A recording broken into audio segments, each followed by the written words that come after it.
Okay, so picture this. You're camping with 8 of your friends in the middle of winter. Mountains, snow, the whole deal. You've done this trip like 100 times before, you know what you're doing. But then something happens in the middle of the night. Something so absolutely terrifying that you grab a knife, slash your way out of your tent from the inside, not even bothering with the door, and you sprint into negative 40-degree weather in your underwear. You leave everything behind. Your coat, your boots, your food, literally everything that could keep you alive. And whatever scared you so badly? You never make it back to tell anyone about it. Now, if this was a horror movie, I'd tell you to suspend your disbelief. But this actually happened. In 1959, 9 experienced hikers died in the mountains of Russia under circumstances so weird, so unexplainable, that 65 years later we still don't know what killed them. When they found the bodies, some had injuries like they'd been hit by a car. But there were no cuts, no bruises, nothing on the outside. 2 of them were missing their eyes. 1 was missing her tongue. Welcome to the Dyatlov Pass incident, and honestly, this one's gonna mess with your head. Alright, let's start from the beginning. January 1959, Soviet Russia. 10 college students from Ural Polytechnical Institute decide to go on a skiing trip. Now before you think, oh great, a bunch of college kids doing something stupid, no. These weren't your average spring breakers. This was a Category 3 expedition. That's the hardest difficulty level. These people knew what they were doing. They were experienced cross-country skiers, outdoor enthusiasts, the kind of people who actually read the instruction manual. The group was led by this guy named Igor Dyatlov. 23 years old, radio engineering student, had done dozens of trips like this. The rest were mostly students in their early 20s, friends, classmates, people who'd been doing this for years. Oh, and there was one other guy. A 37-year-old World War II veteran named Semyon Zolotaryov who joined at the last minute. Keep him in mind. Because when a random war veteran shows up to a college ski trip at the last second, yeah, some people find that a little suspicious. But we'll get to that.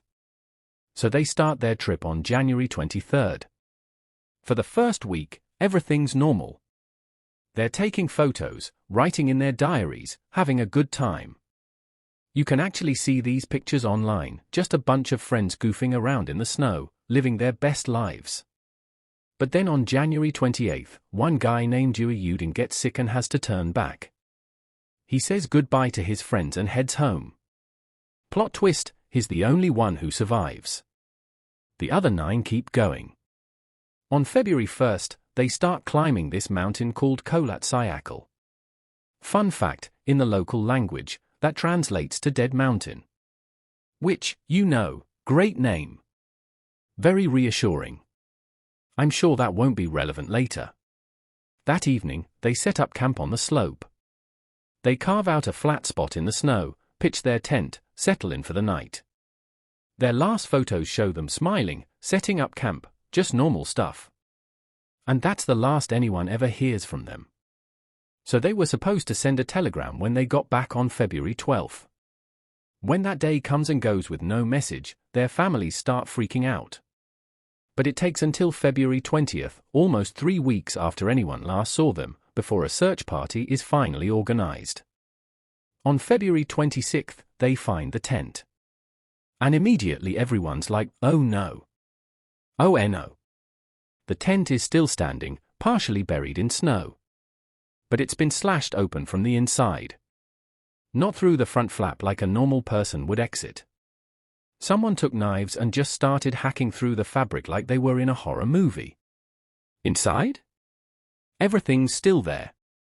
Food, warm clothes, boots, their cameras, supplies, all neatly arranged like they just stepped out to pee and were planning to come right back.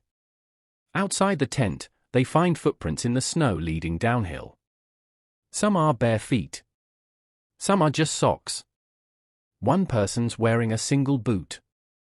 And here's the weird part, the footprints don't look panicked. They're relatively orderly, like people walking with purpose, not sprinting in terror. The prints go for about 500 meters before the wind erased them. Search team follows the trail down to the tree line, about a mile away. Under a big cedar tree, they find a small fire that had burned out. And next to it, the first two bodies. Both guys named Dewey, because apparently Russia only has like 3 names. They're in their underwear. Both died from hypothermia. One of them has burned hands like he was desperately trying to keep that fire going. And get this, branches on the cedar tree are broken up to 15 feet high. Someone had climbed up there, maybe trying to see back to the tent, maybe looking for help. Then between the tree and the tent, they find 3 more bodies over the next few days. Igor Dyatlov, the group leader. Zinaida Kolmogorova. Rustam Slobodin.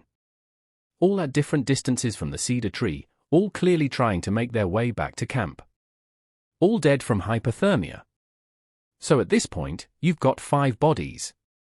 The working theory is, something made them leave the tent fast, they tried to survive down by the trees, then tried to get back to camp but died from the cold. Sad? Yes. Mysterious? Kind of. But at least it makes sense. Except, for people are still missing. It's not until May, after all the snow melts, that they find the last 4 bodies. They're in a ravine about 75 meters from that cedar tree, buried under 13 feet of snow. Looks like they tried to build some kind of shelter. And here's where things go from tragic accident to wait, what? These 4 are wearing clothes cut off the people who died first. So clearly they survived longer and were trying to stay warm. But unlike the first 5 who froze to death, these 4 died from absolutely massive internal trauma. One guy, Nikolai Thibault-Brignoles, which is a name that definitely doesn't sound Russian but whatever, he's got a skull fracture so bad that bone fragments were driven into his brain. Remember that World War II vet who joined last minute? Semyon Zolotaryov? 5 broken ribs on his right side. Massive chest trauma. Ludmila Dubinina? 7 broken ribs, severe chest injuries. The medical examiner said the force needed to cause these injuries was like getting hit by a car. But, and this is the part that makes 0 sense, there were no external wounds. No cuts, no bruises, nothing. It's like they were crushed by an invisible force. Oh, and Dubinina?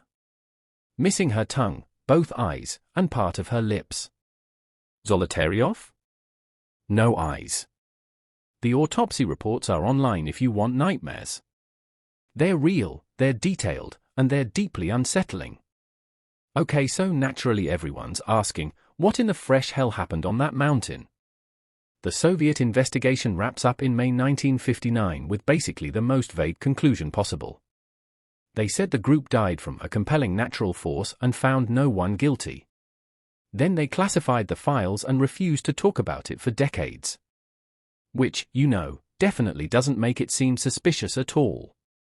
So let's go through the theories, starting with the boring ones and working our way up to the tinfoil hat stuff. Theory number 1, avalanche. The current official explanation is an avalanche. In 2019, Russia reopened the case, probably tired of people asking about it. In 2021, some Swiss scientists published a study saying a slab avalanche could explain everything. Their theory, the hikers cut into the slope to pitch their tent. Wind carried more snow on top during the night. Hours later, a chunk of compacted snow broke loose and slammed into the tent while they were sleeping, causing those massive internal injuries. They fled thinking a bigger avalanche was coming, tried to survive at the trees, and eventually died from the cold or their injuries. Russia officially closed the case again in 2020, said yep, avalanche, and called it a day. But here's the problem, the search party saw no evidence of an avalanche. The slope was only 23 degrees, usually too shallow. The footprints showed calm walking, not panicked running. And most importantly, if it was just an avalanche and they survived the initial hit, why didn't they go back to the tent once they realized no bigger avalanche was coming? A lot of experts are like, yeah, we're not buying it. Theory number 2, secret military stuff. 2 years before this happened, there was a massive nuclear accident nearby at a secret Soviet facility. Some of the hikers' clothes had traces of radiation. One of them, Krivonashenko, actually worked at a nuclear site. Plus, multiple witnesses reported seeing glowing orange spheres in the sky that night. Not just random people, other hiking groups and even a meteorological station reported it. So the theory is, did they stumble onto a military test? Some kind of weapon experiment? A missile? That would explain why the Soviets classified everything. But the radiation levels were pretty low, and there were no other footprints in the snow. Just theirs. Theory number 3, the wind made them lose their minds. Strong winds can create something called infrasound, low-frequency sound waves you can't hear but you can feel. It can cause panic attacks, anxiety, feelings of dread, even hallucinations. So maybe the wind generated infrasound that made them panic and run. Cool theory, but doesn't explain how 3 of them got injuries equivalent to a car crash. Theory number 4, animals ate their faces. Okay, this sounds bad, but hear me out. The missing eyes and tongue actually have a pretty normal explanation. Those for bodies in the ravine? They were lying in running water for months before anyone found them. Animals naturally go for soft tissue first, eyes, tongues, lips. That's just what happens to bodies in nature. Forensic experts actually agree this is probably what happened with the missing parts. But again, doesn't explain the broken ribs and crushed skulls. Theory number 5, okay, now we're getting weird. And then you've got the wild theories. KGB assassinations. CIA involvement. That 37-year-old veteran being a spy. Secret meetings gone wrong. Some people point to the radiation, the lights in the sky, and the sheer weirdness and go aliens. Or government experiments. Or interdimensional portals. There's no real evidence for any of this stuff, but when you've got missing tongues and mysterious lights in the sky, can you really blame people for getting creative? So what actually happened? If you asked scientists today, they'll probably tell you it was a combination of natural factors. Small avalanche hits the tent at night. Injuries happen. Panic sets in. They flee without proper gear. Try to survive, fail. Some die from hypothermia, some from their injuries. Animals scavenge the bodies later. It's not a satisfying answer, but it's the most logical one we've got. But even that explanation has holes big enough to drive a truck through. Why cut the tent from inside? Why not return when no bigger avalanche came? Why were some injuries catastrophic while others showed no trauma at all? The truth is, 65 years later, we still don't really know. 9 experienced hikers went into the Ural Mountains in February 1959. Something happened that night, something so terrifying that they chose to run into deadly cold in their underwear rather than stay in their tent. And whatever it was, it killed every single one of them. The pass is now officially called Dyatlov Pass, named after their leader. People make pilgrimages there. It's become this dark tourism spot for mystery enthusiasts. Their story is one of the most haunting unsolved mysteries in history, and honestly, I don't think we'll ever know the full truth. So what do you think happened? Avalanche? Military experiment? Something else? Drop your theories in the comments because I'm genuinely curious what you guys think. And hey, if you enjoyed diving into this rabbit hole with me, hit that like button and subscribe because I've got a whole list of unsolved mysteries that are just as weird as this one. Thanks for watching, and I'll catch you in the next video. Try not to think about this next time you go camping.